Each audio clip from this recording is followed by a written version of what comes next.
This is the Detroit Sports Podcast Network.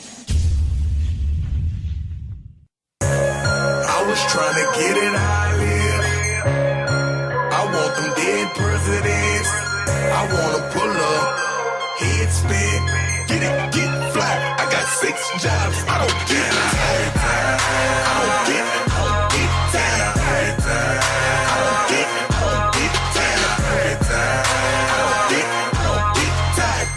And we are not tired yet. On episode number 19 of Two Bad Hombres, I'm your host, Vito Jerome Churko, alongside the Doc from Doc and Jock. That is John Charles Macaroon. And we have an in-studio guest in Mr. Kris Smith of the Detroit Sports Commission, the director of the Detroit Sports Commission. That's right, and we don't get tired. We never get tired. I know you don't either, traveling and all that. And Doc never really travels, though, but he does get tired. He works a lot. He's a psychologist here. This is his office and the studio for the podcast network. I'm looking forward to the conversation. Like I tell Vito, make this place like your own. I love the conversations that we get a chance to have, and I'm looking forward to getting some information and learning about the Detroit Sports Commission. We have so much to talk about. I mean, the Prep Kickoff Classic, all the big NCAA championship events awarded recently to the city of Detroit, which the Detroit Sports Commission has a hand in helping out with, as well as, I mean, you know, and now I want to make it, well, known to everybody else listening here. But first and foremost, before we dive into all those major topics, your job now as director of the Detroit Sports Commission,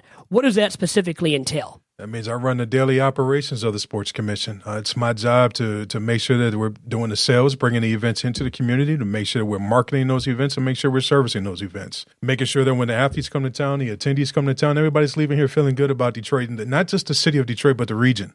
We're all 3 counties, Macomb, Oakland, and Wayne County. We want people going away from here understanding how great of a community we have and making sure they want to come back either on their own time, leisurely, or making sure they're bringing another event back with them. Essentially, that's what I do. Got to make them have a good time, and that can be time-consuming, I bet, at times as well for you and your staff. Very time-consuming. I mean, we're entering into a phase right now where we have USA Taekwondo, their national championships coming in at the end of June. If you want to see some great martial arts, come on down. Largest Taekwondo competition in the world. It's going to be in Detroit at the end of June 26th through July 4th. So make sure you come on down to Cobo Center and check that out. We go from there right into the AU Junior Olympics when we've got 14,000 athletes coming to town, spread out all over the area between Ypsilanti and Novi out at Suburban Showplace. Then we also have the Prep Kickoff Classic, as you mentioned earlier, all going on this summer, along with hockey tournaments, basketball tournaments, softball tournaments, bowling tournaments, baseball, archery, fencing. There's so many things that we service and that we have here in our community. So for us, and the song said it perfectly, even though we may get physically tired, our spirits are renewed every day because we get to go out and do some things for the benefit of this community. Are you from Detroit? I am not from Detroit, but I might as well say I am. I am completely in love with this community. Where were you born and raised? Born and raised on the south side of Chicago. That's okay. We'll allow you still to stay in the studio. It's all good. We'll let it slide here on the Detroit Sports Podcast Network, joined by Kris Smith of the Detroit Sports Commission. And Kris, now the NCAA just recently awarded 7 future championship events to the city of Detroit. Some big ones, too, including the 2020 Division I men's ice hockey Frozen Four, the 2021 Division I men's basketball first and second rounds, the 2022 Division I men's college wrestling championships, some big-time events. And I wanted to ask you, and I want to figure out myself here, how much work truly goes into getting awarded those championship events? I'll tell you this, Vito. I think when you talk about those 3 events in particular, those are the big ones. But you also have to talk about the fencing national championship coming to town. You also have to talk about the Division II men's golf championship coming to town, Division II women's golf championship coming to town, and even the bowling championships coming to town, because that's when you really get a good understanding of what's going on here. We bid on 15 different sports. You know, you hear about this number, 54 different bids that we put in to the NCAA for this bid cycle that we were just awarded out of. And I temper expectations out of that because you have to be realistic about it. All right. There are 54 bids that went in, 15 different sports. Obviously, some of them, it was a 4-year bid cycle. So you have to divide the 54 by 4 or by the number of sports and then start subtracting out which ones you went after 1 year and 2 year. But I will tell you that it is a terrific effort to put all that together. You're submitting all of these at one time through a web-based portal for the NCAA. We worked with Oakland University, University of Detroit Mercy, Wayne State University, Adrian College. We worked with University of Michigan, and Michigan State University in this effort. To coordinate all those athletic departments, to coordinate all the different facilities, coordinate all the different marketing and all the different things that each individual sport is looking for. To say it's a Herculean effort is not inaccurate. And the team really was stretched to make sure that these bids were put in the way that we needed them put in to really tell our story for Detroit. And I like that you mentioned Detroit Mercy. Now, that's my alma mater. So I really care about Detroit Mercy. Inside the city of Detroit, Wayne State as well, schools like that, the smaller schools that don't get the pub that U of M gets, Michigan State gets, where Doc went. He went to Michigan State. I was with you today, but I was with Barbara Vowles yesterday. We had lunch together. Great guy. Very nice guy. Very nice guy. Doing a lot of good, too, for that school. Visionary. He's trying to do some things. Yeah. Now, growing up in the south side of Chicago, compared now to Detroit in the sports scene, how does Chicago and Detroit compare, and what are the differences, too? Because I know many people will say Detroit is the greatest sports town, but Chicago's got some stuff, too. That's not fair, man. Why you put me on the spot like that? That's what we got to do here. I can appreciate that. I think there are tremendous similarities between the two cities. I think when you look at the spirit of the people and the communities, that's where the heart of the sports market really is. Obviously, the teams almost mirror each other in the fact that, unfortunately, they don't win a lot of championships, but they are competitive. And that the fan bases are truly exactly what the term fan comes from, fanatical. The diehards. I mean, it's how you go 0-16 as a professional football team here in Detroit, and you're still packing the house. I mean, come on. I was watching too, so that's okay. I think that there are a lot of similarities, but there are a number of differences. Who are your teams growing up? Cubs guy? Or White Sox? I am not a Cubs guy. Just from the south side, you got to be a White Sox fan. I am definitely a White Sox fan. All my teams growing up directly compete against the teams I work with now here in Detroit. So it's always an interesting scenario. And I like to tell people I'm a Lions fan 14 weeks a year. I support all the teams until they play my teams. Then I sit in the stands very quietly. Okay, we were just talking about draft day and, your travels. All right, draft day, NFL. Chicago Bears made a move, man. I know I'm making your head shake a little bit, but what was the reaction from a diehard Bears fan when your team goes up in the draft to take Mitchell Trubisky? Come on, man. So thanks for making me relive this day, by the way. I was there. We were at the draft, went out with Brad Michaels from the Lions, working over at Ford Field. Brad, I hope you're listening. How you doing? We went out there to take a look at the event to see if it's something we could potentially do here in Detroit. We're sitting there at the request of the NFL when they started announcing the draft. So beautiful production there in Philadelphia. They really did a wonderful job. And pick number 1 comes out. We know what that resolution was. And then all of a sudden, and the Bears have made a trade. Oh, okay. Who in the world could you have stepped up to get when all the commentators are saying, well, there are 80 players that are ready to go right now. That can produce for a team right now.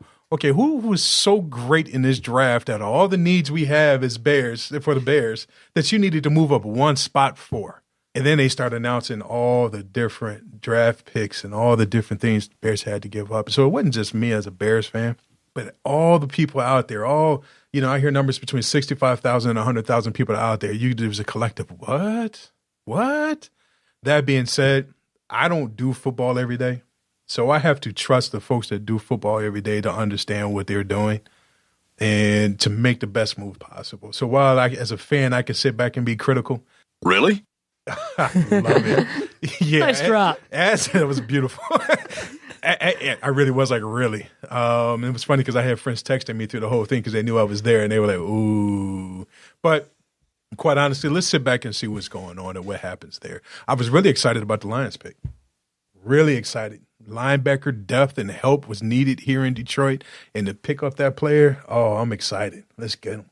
Yeah, and you know what? They needed defensive help. The Bears already had a starting quarterback, potentially, in Mike Glennon. Stop it God, right now. awful. Tough times for you guys, you Bears fans out there. But anyways, we're the Detroit Sports Podcast Network, and we care about the events in the city. And back to that discussion a little bit here. And now, regarding the placing of bids and getting awarded events once again, you already kind of talked about it, but specifically lay out to my listeners and to I about what needs to be in place, specifically to place those bids and to be awarded events. Partnership. I talked a little bit about the universities that we worked with earlier. So you have to have those partnerships in place. You also have to have a plan in place. You have to take a look at the RFP, the request for proposal that the NCAA puts out, that each individual sport on each individual level, they're talking about Division I, Division II, Division III, and then they have national championships that are there regardless of your division, like fencing. It's the national championship for fencing, not a specific division. You have to take a look at each individual RFP that's produced by each committee. What is it that they're looking for? You have to not just read that, but then you've got to get to know the staff members at the NCAA to answer those questions for you. And if you're really good, you're going to find out who's on that committee. And you're going to go on those individual committees, you're going to go out and you're going to start to get to know those individuals. Now, we did spend a lot of time out in the country, going across the country, getting to know some of those committee members. Unfortunately, we were not successful in a good amount of our bids, but we're very, very pleased with what we were able to win. It really took a lot. And to understand what each individual group is looking for, it takes a lot of experience, and it takes an understanding of knowing what your facilities have to offer, what your community is capable of, even folks like you, the media, understanding what you want and what you guys can help us do because you're the mouthpiece for our community. So it really was a community effort to pull this in. And how long does it take to hear a response back, by the way, after these bids are placed? Great question. So we started this process. All the RFPs came out at one time in February of 2016. And we submitted the bids in July 2016. Now, we were supposed to get a response in December of 2016. There's been a lot of talk about the bathroom laws that were placed in North Carolina, and they were being stripped of all the championships and all the NCAA events that they'd already been awarded. What that did was it caused a domino effect. Well, because the NCAA pulled those events out, now they had to place those somewhere. So that slowed the process down. So we went from December to April 18th, 2017. So you're talking about, 14, 15 months later that we got a resolution and we found out where these events were going. So it could take a long time in this process. It's not unheard of, though. It's a long process, always, it seems like, with any of these big-time events and even smaller scale events because of just all the factors, as you talked about already. Mm-hmm. Yeah, there are, man, you could be talking about 2 tons of ice that you need for something. You could be talking about 2,000 towels that you need for athletes to come in and do certain things. You've got to coordinate a lot of things, and you really have to cater to what a rights holder, a national governing body out of the Olympic Committee, whoever that client may be, you really have to cater to what they need for their athletes and what they need to make sure that they're running a successful event. It's all about partnership. And you talked about having sufficient facilities, too, in place for these events, such as, the 2017 Prep Kickoff Classic in August 24th through 26th at Wayne State, at Tom Adams Field on the campus of Wayne State University. Yep. I think a beautiful campus, beautiful facility. I've been there before for last year's Prep Kickoff Classic. Right. Now, what's the process for picking those teams for the Prep Kickoff Classic? Oh, that's our secret formula. I can't tell you that. Quite honestly, the event was created in order to give everybody an opportunity, everybody across the region, an opportunity to come out and play on a big stage, Friday Night Lights. And, of course, we do Thursday, Friday, and Saturday Night Lights. But it really is meant to be a showcase of talent, football talent specifically, in our region.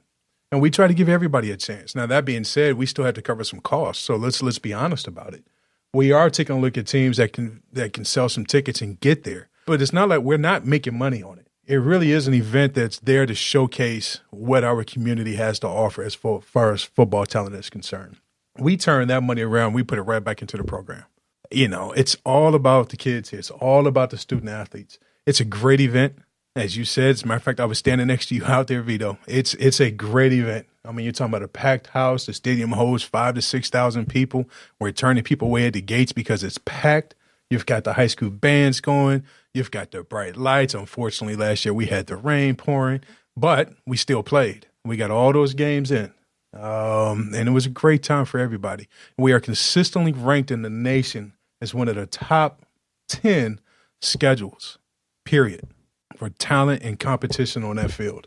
And we are very proud of that, and even more so proud of the fact that we're able to provide so many student athletes that opportunity to step out on that field, something they may never do again.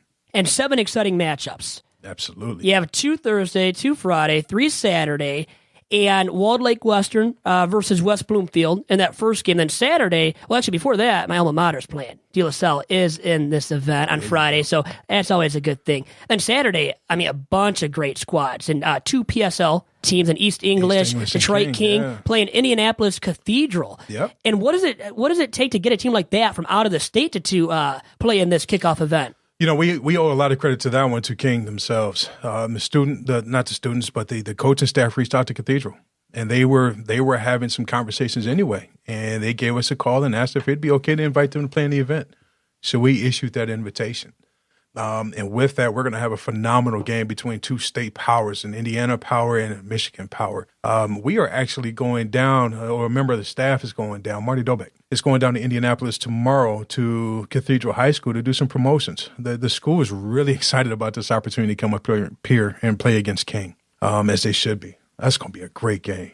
And they asked if we could come down there and pretty much do a pep rally and get the students revved up and getting them going. I mean, it's great to see this excitement coming from these schools. And these students really get behind this. So we were happy to oblige, and he's going down there to get them going. And we're looking forward to seeing a tremendous crowd coming up from Indianapolis. But that's at the end of a wonderful day. I mean, you talked about the other PSL team involved, East English Village. So they're a stout team. So it's going to be a great day out there. By the way, I love Marty Dobeck. I got to say that. Very helpful guy with me, always nice to me. And when maybe I haven't been the nicest to him, I don't know. I think nice enough to him. He's nice enough to me. I'll say that much. He's a great professional and a better friend. Yeah, very good guy.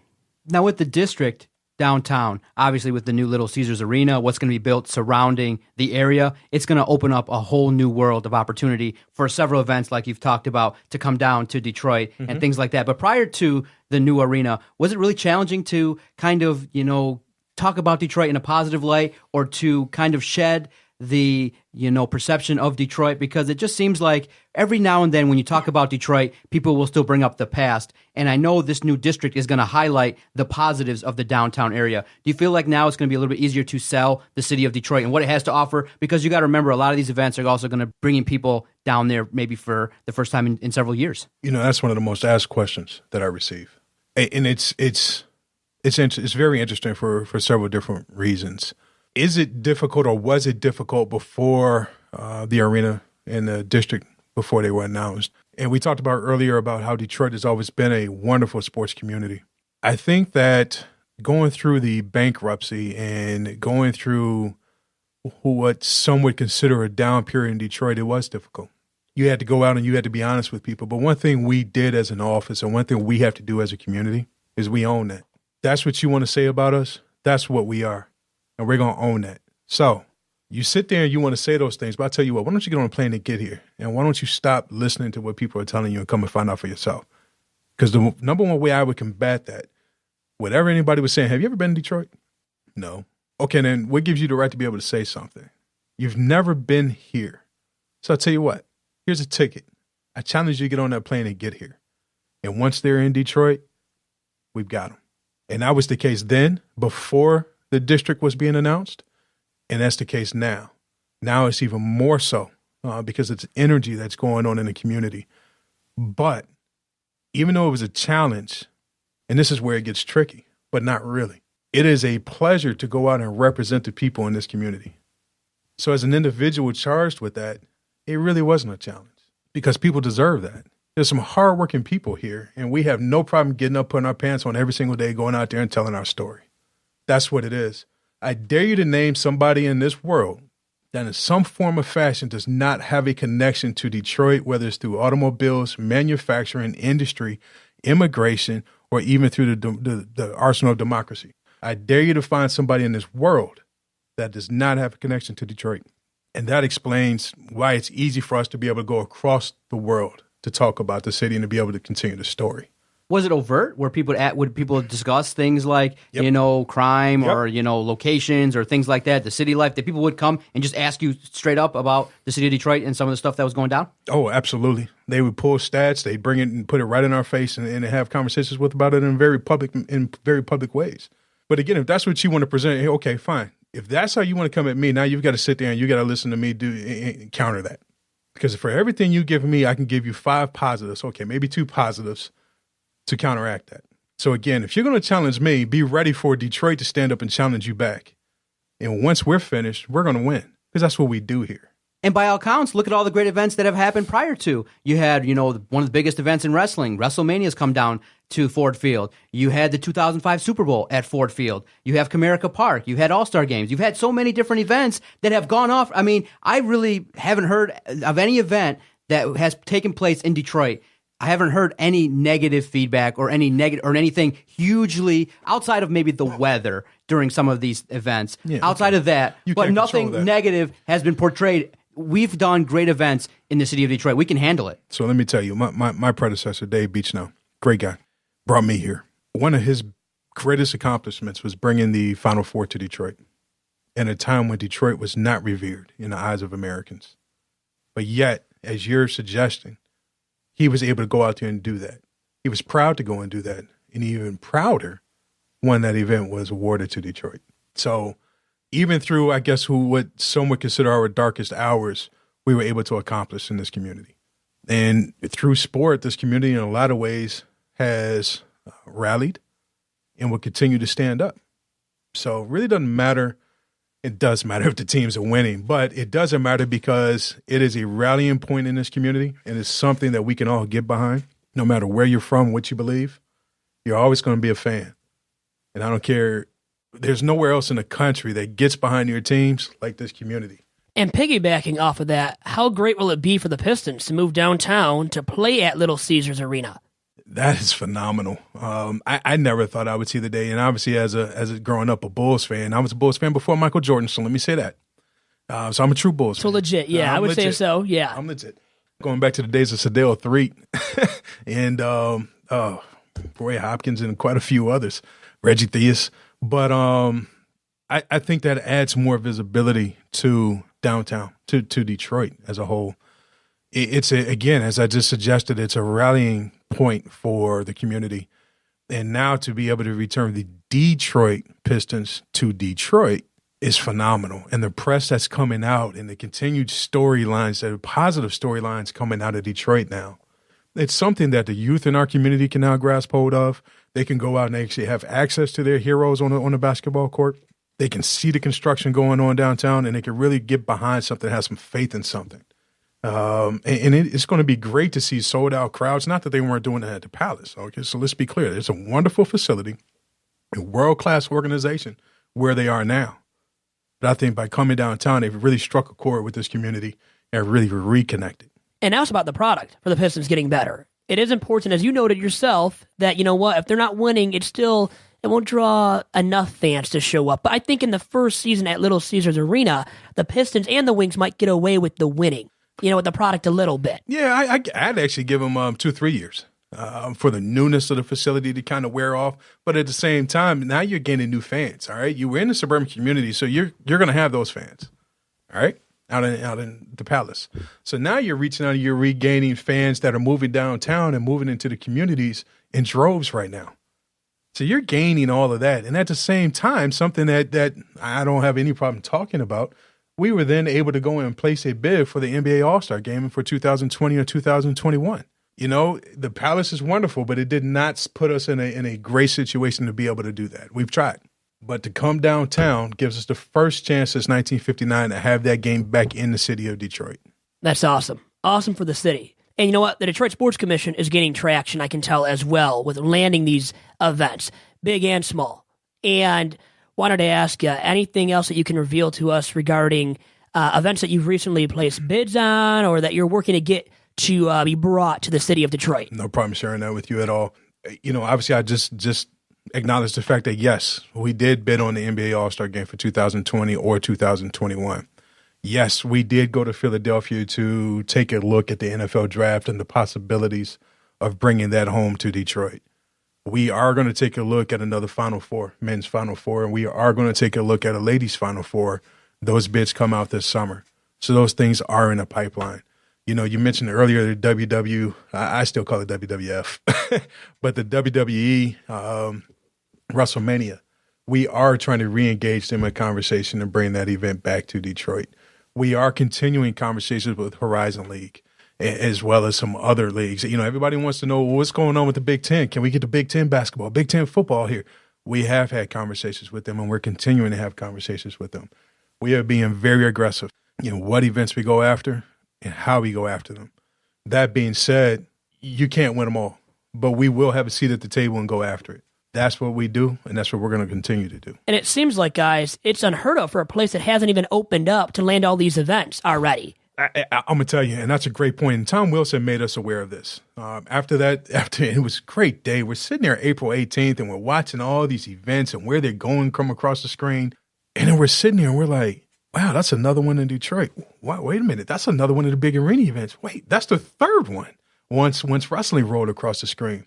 And it's unprecedented, according to Tom Wilson, over with Olympia Entertainment, for an arena that hasn't even been opened to be awarded 4. This is including next year's NCAA men's first and second round. 4 marquee NCAA championships. That speaks to the history of this community supporting events. It speaks to the local organizing committees here, and it speaks to that facility. That is phenomenal. So you're absolutely right. And to your point, Doc, earlier, that facility does put us in a different era. So we are taking advantage of that. And it's a great opportunity to work with Olympia and the folks over there in the Pistons. And I'm going to tell you, something else that's drawing attention, the renovation they're doing over in Ford Field. Let's not forget about the $150 million they put into that place. Let's not forget about the $280 million that was just put in the Cobo Center. All of these things speak to the reasons why folks want to be here now outside of the regular soul of the community, the people.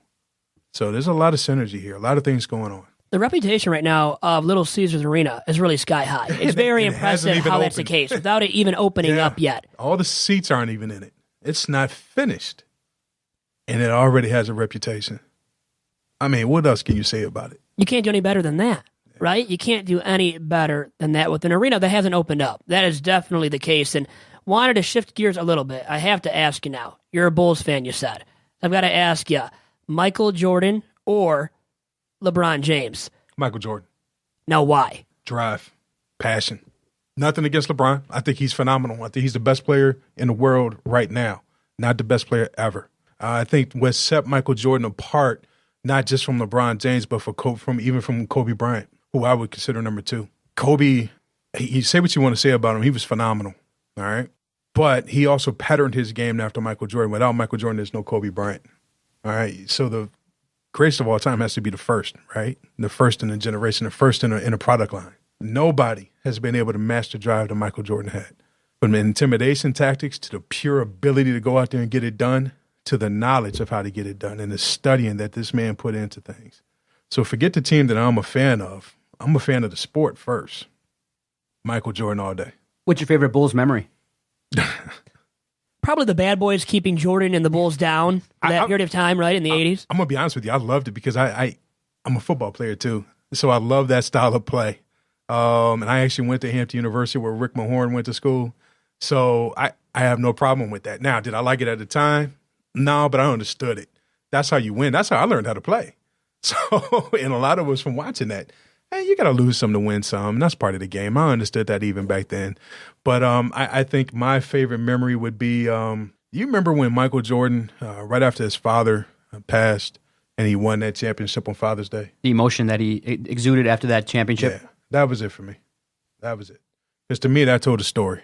And that was a special moment, not just for him, but for that team. Yeah. And now the Bad Boys were already referenced here, and I love talking about the Bad Boys. And you said you took something from their style of play, right? Their tough ways. They would knock you down. They would knock down Jordan, get in the head of their opponents, too. Yeah. Bill Laimbeer getting in the head of Scottie Pippen. Oh, yeah. Remember that? Absolutely. Where Pippen had the migraine. Absolutely. That was a mental battle as well that the Pistons won, I believe, at that point. They were smart about it. They were going to beat you up physically. They were going to beat you up mentally. They were probably going to reach inside and try to rip your heart out on your spiritual side. But at the end of the day, that came from an intellectual place. That came from a place of intellect. So I don't care what you say, well, they were bullies. Yeah, but they were smart enough to know who they could do that to. And that provided a great amount of success for them. So whoever wants to down them and say, well, that's not basketball. Oh, you're soft. You're soft. Well, now it's not. Now they're getting away from that. Well, I mean, there's so many ticky-tack but that's what fouls I'm saying. called, For those who say that that's not basketball, you're soft. I'm going to say it, you're soft. you probably shouldn't be playing basketball yourself. Really, what you want to do is stand out front and have your dad pass the ball back to you while you're shooting jumpers in the garage, in the driveway. You're soft.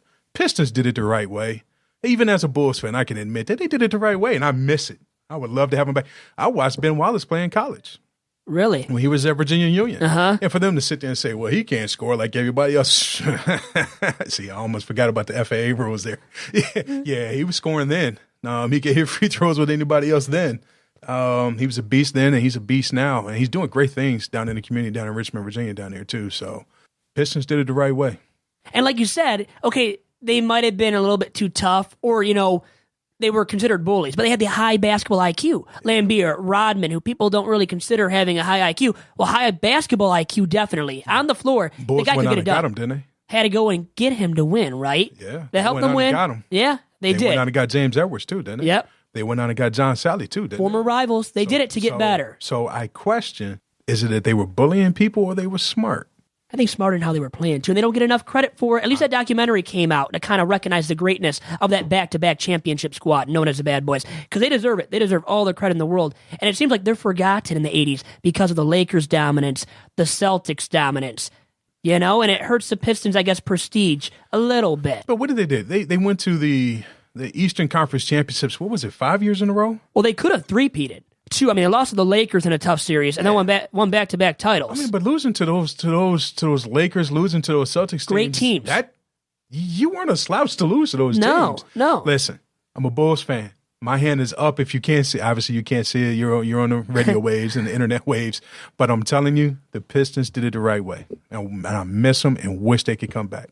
I would love to see the Bad Boy Pistons play again. Or at least the style. I didn't get the chance to see them. I was born in 1993, so guess what? God. The good Pistons, those Pistons were already done. Did you say 93? 93. Oh. Showing my age, which isn't much or of anything. Lack thereof is really the better way to put it. That's yeah. all right. Yeah. That's all right. Now, one of the more iconic scenes in NBA history was when the Bulls finally dethroned the Detroit Pistons. And, unfortunately, one of the scenes that will be replayed over and over again is the Pistons walking off, basically not giving the respect that was due to the Bulls. In that era, if you remember, you had to have the come up. You had a team that was better than you, and you had to experience some tough times. And it just seemed like the Pistons weren't really ready to pass the torch to the Bulls because of maybe the Jordan rules or the way they perceived the Bulls at that time. As a fan of the Bulls, how did you perceive that whole era in terms of the fact that, hey, many people will say, if the Pistons weren't there for the Bulls, Jordan wouldn't have gained that mental toughness because if you remember, he was a little bit beat up. And then he got into the gym and was like, I got to put on some size and I got to man up to get past the Pistons.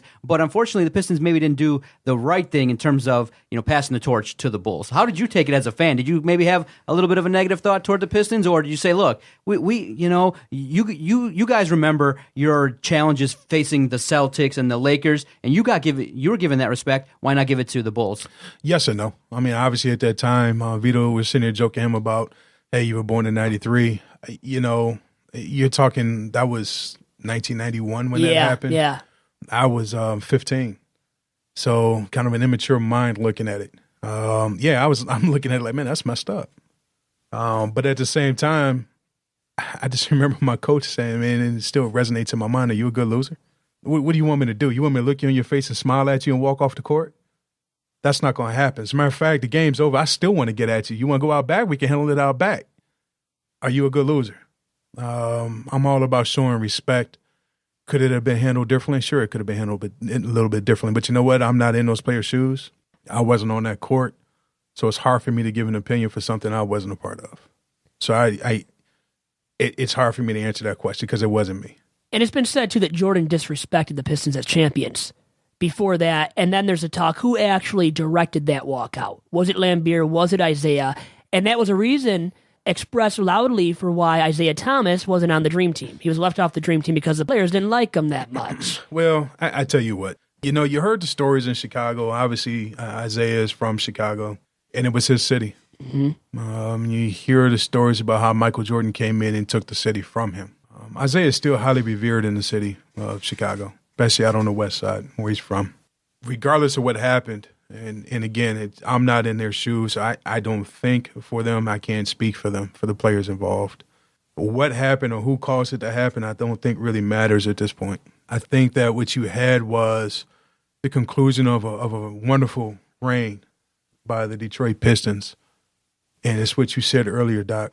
Without the Pistons being the Pistons, even Michael Jordan has said it, Michael Jordan would not have been Michael Jordan, which meant that those Bulls would not have been those Bulls, which brought about the New York Knicks, too, at the time, and even Houston and their style of play and on and on. I think instead of sitting back and trying to figure out who did what, and I can appreciate your question, Vito, but I think we need to sit back and give homage to two franchises that were magnificent, that we miss today, in today's style of basketball could still win championships, and even with LeBron. And I think we need to sit back and give them credit for what they did. And to end this NBA discussion, and I love talking hoops here and talking about the Bad Boy Pistons and how they would translate. You kind of already, started talking about it yourself. Now, specifically the Bad Boy Pistons, how do you think they would translate to today's game where you can't make all these, hard physical plays as they were doing back then? And then against LeBron James, what do you think? How would they fare, you think, against LeBron? 'Cause I always think about that. Well, first of all, LeBron would throw himself off the court completely. He'd go from one foul line all the way off the court just to flop. LeBron, I like you too, so don't worry. I'm not too much, but the flopping's got to stop. You're great in your own right. I think that the NBA has outlawed that style of play, so it'd be difficult. That being said, the Pistons were such a great team in my mind that they could still compete. They would just change their style, and that was the beauty, I thought, in what they did. They did what they had to do against the teams that they had to play every day. Now, the question is, could they do that now? I would really have loved to see them play against the team that won in, what was it, 2004? Those Pistons, the going to work Pistons. I would love to have seen those two versions of the franchise play each other. That would have been special.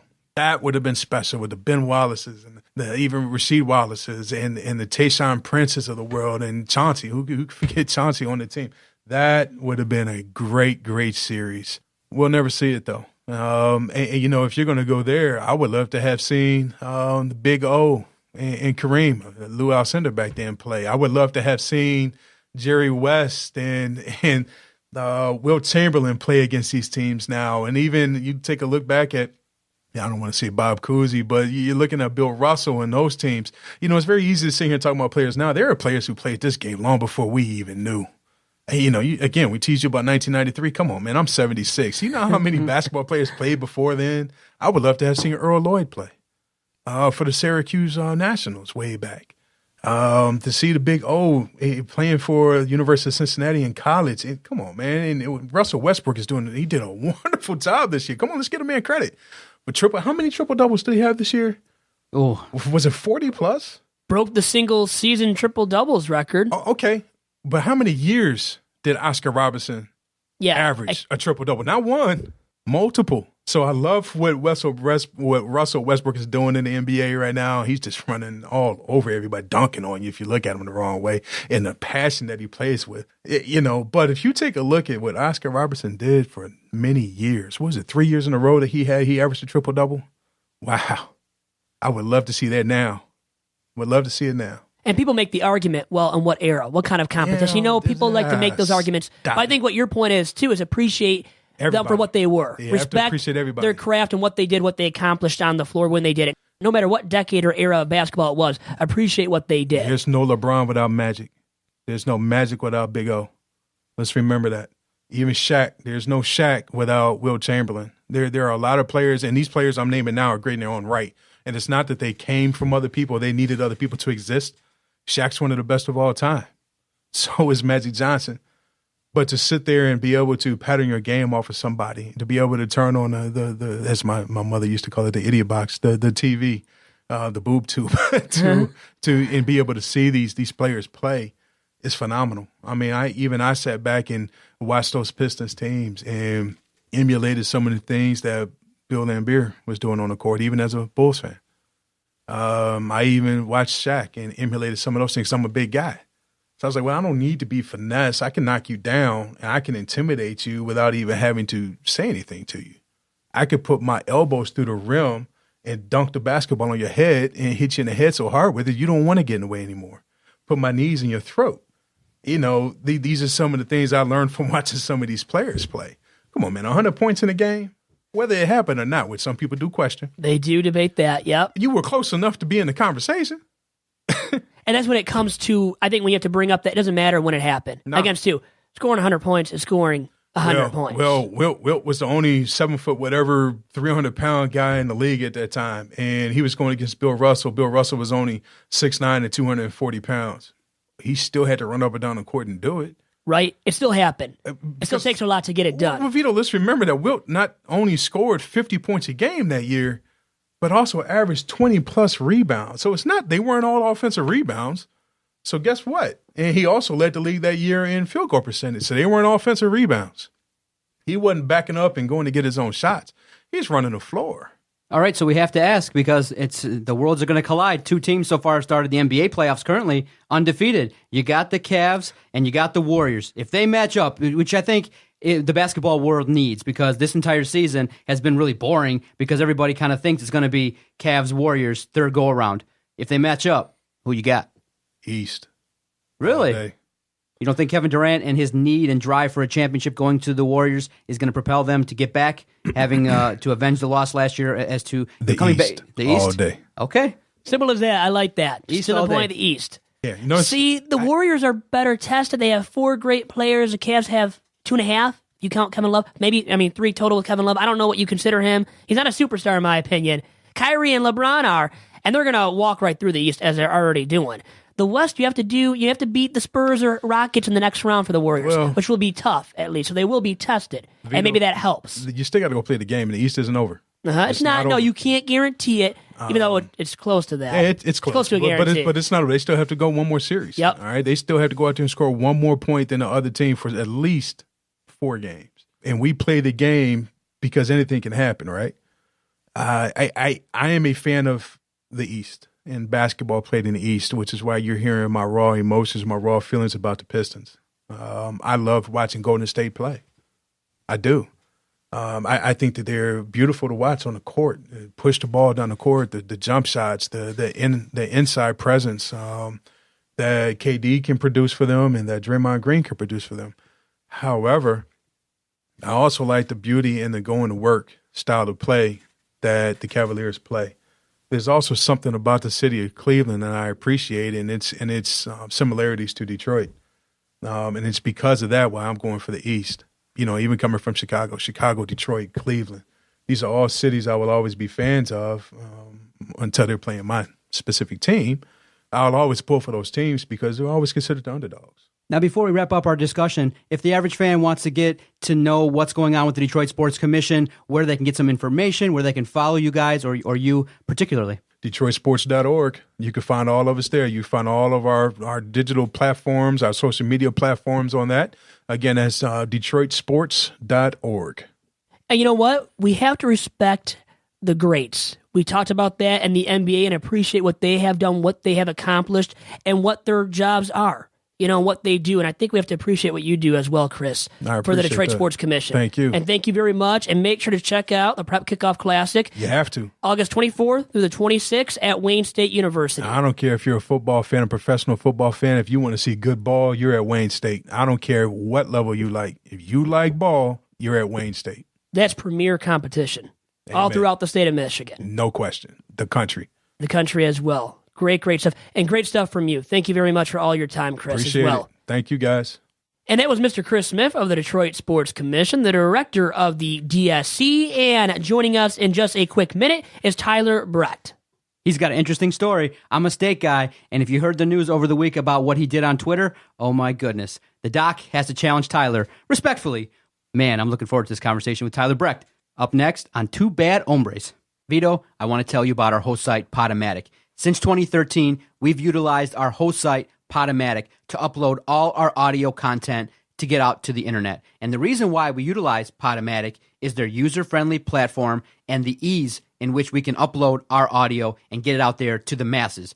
If you look earlier this week, we had a great debut of several podcasts that we released. And the reason why we're able to do that is our working relationship with Podomatic. If you're starting up a brand new podcast and you're looking for a host site, check out Podomatic.com. And the reason why they've been so successful and been around for over a decade is that it's a user-friendly platform. It makes it very easy, and you don't have to be technically savvy in order to get your audio uploaded to the internet. Check out Podomatic.com. It's been the exclusive host site of of the Detroit Sports Podcast Network since September of 2013. Vito has uploaded podcasts. Jerry, Adam, everybody involved with the network has uploaded podcasts because it's that easy. It doesn't take that much work. And so if you're looking for a host site, Doc recommends Podomatic.com. If we go down, then we go down together. They'll say you could do anything. They'll say that I was clever. Welcome back to Two Bad Hombres on the Detroit Sports Podcast Network. Now, Vito, I was sitting, at the office looking at Twitter, and all of a sudden, as you know, I like to scroll, see the news, check out what's going on in the sporting community. All of a sudden, I came across this MLive headline, and this individual, a Spartan, an individual who recently graduated, walked across the stage, individual named Tyler Brecht, and he's on the line right now, and he's listening. He is a Michigan fan, and at the graduation, he unveiled, Superman style, a shirt. Now, he's graduating in green, and he unveils a shirt, and it says, Hail, with the block M. Tyler Brecht joins us to tell a story. Tyler, we're going to have a conversation, man. Welcome to the Detroit Sports Podcast. Thank you. How did this all come about? And tell everybody, how the story kind of took on a life of its own. Sure. So before me and my friends all left for college, we kind of had a get together in my basement, and we were all going to different colleges, and they all knew I was a Michigan fan going to Michigan State. So they had all told me that, hey, there's no way that in 4 years you're going to be a Michigan fan. And so I told them, I said, you guys wait. When I walk across that stage and get done and get my diploma, I'm going to reveal my Michigan garb underneath. And so after I got done with graduation, I had some family take pictures of me, and then I just put it on Twitter just to kind of show my friends, because they had graduation at the same time, hey, look, I did it. So it was more just to get back at them. I had no idea it'd get this crazy. Tyler, Vito Churko here from the Detroit Sports Podcast Network, here with Tyler Brecht on Two Bad Hombres. Tyler, what gave you the courage, by the way, to pull off that stunt, though? It didn't take too much. I mean, I had to kind of counterweight that green gown that I was wearing. So all my family's Michigan fans. So my cousin actually was wearing a little maize and blue in the stands for me for graduation. So I wasn't the only one. There's a lot of Michigan fans that go to Michigan State, and I'm sure there's Michigan State fans that go to Michigan. How much positive feedback have you gotten since this, kind of gained some traction via social media? I've gotten a lot of, hey, go blue, proud of you, congrats, and I've probably gotten more hate mail than I have good things, but it's all in good fun. I guess it was coming when you pull off that stunt when graduating from Michigan State. So I guess it was bound to happen. Now, Doc, my co-host here, John Macaron, is a Michigan State fan. So he probably has some interesting questions for you as well here. Doc, I'll let you take it away. Now, I'm curious about the hate mail. What are obviously, are you getting it from both sides? Because, are you getting it from Michigan fans who say, oh, you weren't good enough to get into Michigan? Or are you getting it from Spartan fans who are saying, hey, you're not a loyal guy? Both. I've gotten from Michigan fans saying that I was a Michigan State fan, and now that Michigan's good again, I'm a Michigan fan, but they don't know. My whole story. I've been a Michigan fan since I grew up, because my parents had to live basically in Ann Arbor at the hospital for many months because my older brother was born with some birth defects, and so he was basically there until he passed away. So that's why I am a Michigan fan and stay true to blue. And then Michigan State fans has been a little bit on the harsher side about burning my degree and hoping I don't get a job and stuff. But it's all right. I take it with a grain of salt and move on. So now going forward, what do you consider yourself as? Let's say now coming up in October, the big game, are you going to be a Michigan supporter now that you're a state grad? Oh, absolutely. No doubt about it, huh? Yeah, I've never rooted against Michigan State, but I can't say that I've ever rooted for them either. So I've always been pretty indifferent about the school. Well, in that big rivalry game between Michigan and Michigan State, that must have always been tough to show off your true colors. I mean, oh yeah. Especially if you were in the student section too of Michigan State, and at Spartan Stadium during one of the big games against Michigan. Yeah, well, I worked 2 jobs when I was in college, so I always had to work weekends, so I never could get season tickets or anything. But I did go to Michigan State basketball game once, and it was definitely hard listening to all the Michigan State fans cheer. And here I am sitting there with my maize and blue on. But wow, that must have been tough, sitting in the student section like that and taking some booze, probably some razzing, a little bit here and there from the Michigan State faithful. All my Michigan State fans knew I was a Michigan fan, and we have good fun picking on each other, but it's never been I give you too props. bad of hateful things. I give you props, too, for your loyalty. I'll say that much because, it's like a lost art nowadays. Nobody is loyal. So you being loyal to a fault, I would say, that's how I would describe it, is a very good thing. Thank you. Now, Tyler, tell us a little bit about your college experience over there at Michigan State, one of the finest institutions in the state of Michigan. I know you had yourself a good time, too, though. Tell me you at least indulged in some of the positives at the university as well. Oh, absolutely, yeah. I have nothing bad to say about Michigan State University. I lived on campus for 3 of my 4 years, 2 of being at the beef farm there, which is why I went to Michigan State, was to get an animal science degree. And I interacted with all my friends on weekends and went downtown Grand River plenty of times and had a lot of fun. So definitely don't have anything bad to say about the university. Just grew up a Michigan fan and had to stay true to my colors. All right, so we got to talk about it. Jim Harbaugh brought over to the University of Michigan to save the football team. And last couple years, there's been big expectations. Michigan's gotten a ton of wins, but they've only finished 3rd place now in back-to-back seasons, and many consider them significantly behind Ohio State. Do you still have a lot of faith that Jim Harbaugh can bring the big game win? Obviously, he can beat the Crumb Bums. He beat Michigan State in a down year, but do you think he can take the next step and elevate the Michigan football team to the next step? Because versus the big teams, hasn't yet delivered. I do. I think, I don't know how this year will go. I went to the spring game and they're young, but I think their defense is actually faster than what it was last year, which is crazy to say as many good players they had. But there's a lot of good things to be excited about, and with Harbaugh's recruiting classes that he's had the last few years. And I think they're a year or two away, but I definitely expect them to be in the playoffs in the next year or two. Well, and Tyler, Harbaugh met the Pope, so they only can be in store for good things coming into this upcoming season, right? Yeah, I would hope. Yeah, based on that, you would think there's some good stuff coming, and coming soon for the U of M football program. Doc might not like that, but he's got to just deal with it. Now, Tyler, what's the summer going to hold for you after graduation, things like that? What are you going to be up to? Well, I start working in Lansing, actually, which is ironic, but I start working there for a company that's involved with animal science, which is right down my alley with my degree. So looking forward to joining the real world, I guess. Okay, look, now, of course, you're going to take a little bit of grief from both sides, but I do appreciate you are a stand-up guy for coming on here and telling us, telling our fans and telling the Detroit Sports Podcast Network supporters and followers about this story. Mm-hmm. But at the same time, did you say that you were kind of put up to taking the photo and advertising it to the entire world by your friends just to see that you would be able to do it?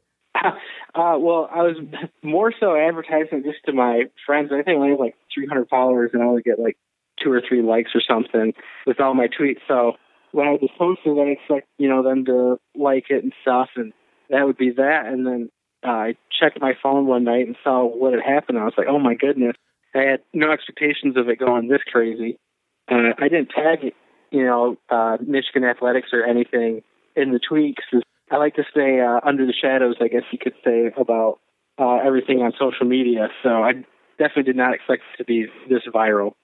Well, I appreciate you coming on. You can follow Tyler on Twitter at Tyler_Brecht. He's a stand-up dude. Doesn't seem to be like one of those typical Michigan guys, a little too arrogant. Seems like he just did this kind of as a way to, show some friends that, Vito, when your friends kind of challenge you and you want to show them, look, I can do it. It is unique. A guy that went to Michigan State that is a Michigan supporter, but you do hear it. I would just say next time, keep it in the closet, man. Just be a Michigan guy. You're rooting for the wrong team. It's okay. Just, hide your fandom because it's not important. Michigan State is the university, and when it comes to alumni stuff, just stay out of the Michigan State tent because you're not welcome. And Tyler, I say the opposite. I say show your true colors, Tyler. Okay, always show your true colors. So do the opposite of what Doc just said to you. Alrighty. Hey, if you're in the Metro Detroit area, Sterling Heights, Detroit area, shoot me a message, man. We'd love to meet you in person too, because it's a fun thing. You do have chutzpah, and we do like that as a podcast network. But unfortunately, you'll sit on the other side of the table because you'll be getting the stink eye from the doc. Alrighty. Nice to meet you, Tyler. Thank you, Tyler. Good luck to you. All right. Nice meeting you guys. Thank you. Talk soon. Thank you, Tyler. Yep. Go Blue. You see that, Vito? A lot of people in this world do have a little bit of balls to try something like that. I am a little bit concerned, though, that he didn't think that something like that would get some attention because of the fact that it's at a graduation, it's at a ceremony. You know, Tyler, I give him credit for coming on here, taking a little bit of ribbing from the doc, all in good-natured. I wish Tyler the best, but I was serious.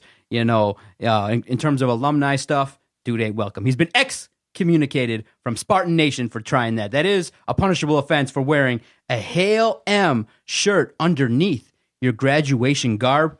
True definition of a bad hombre. But I enjoyed talking to him. Could you say, too, that he was valiant? Throwing in a plug for valiant? Be valiant, be iconic. Come on, I mean, I think he was. And being bold is part of that. He was being bold there, being courageous, and showing off his true colors. And I say, why not? Why not always, Doc? Great podcast, Vito. I enjoyed the conversation. Again, Vito, tell everybody where they can get great information on the Detroit Sports Commission.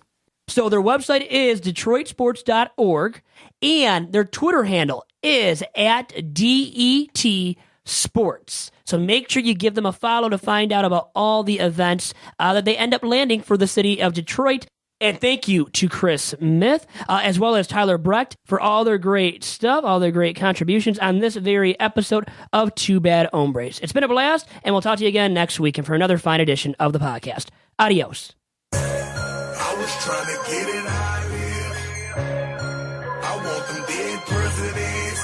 I want to pull up, head spin, get it, get fly. I got 6 jobs, I don't give